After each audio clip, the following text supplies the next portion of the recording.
আমরা এমন এক যুগে বাস করছি যেখানে গুনাহ করা অতি সহজ আর নেক কাজ করা কঠিন হয়ে গেছে। শয়তান সব সময় আমাদের দুর্বল দিকটা খুঁজে বেড়ায়, আমাদের অন্তরে কুমন্ত্রণা দেয়, চোখকে ধোকা দেয়, প্রলোভন জাগায়। শয়তান decorates sin to make them look beautiful.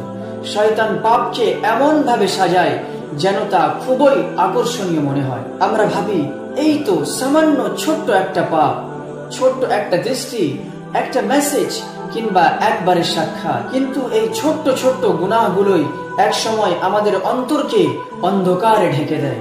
রাসূলুল্লাহ সাল্লাল্লাহু আলাইহি ওয়াসাল্লাম বলেছেন, যখন একজন বান্দা পাপ করে তখন তার অন্তরে একটি কালো দাগ পড়ে যায়। শয়তান আমাদের অন্তরে কুমন্ত্রণা দিয়ে বলে, just one time, just one time want harm you.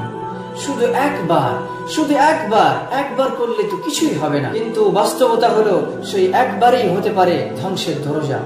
তারপর তওবা কঠিন হয়ে দাঁড়ায়, নামাজ ছুটে যায়, অন্তরে আসে অশান্তি, মনে জমে যায় পাপের ভার। আমরা যদি নিজেদেরকে রক্ষা করতে চাই তাহলে দৃষ্টিকে সংযত করতে হবে, আত্মাকে কন্ট্রোল করতে হবে, সময়কে হালাল কাজে ব্যবহার করতে হবে। Let's not follow desires, let's follow divine guidance. আসুন আমরা নফসের অনুসরণ না করি, বরং আল্লাহর দেখানো পথ আমরা অনুসরণ করি।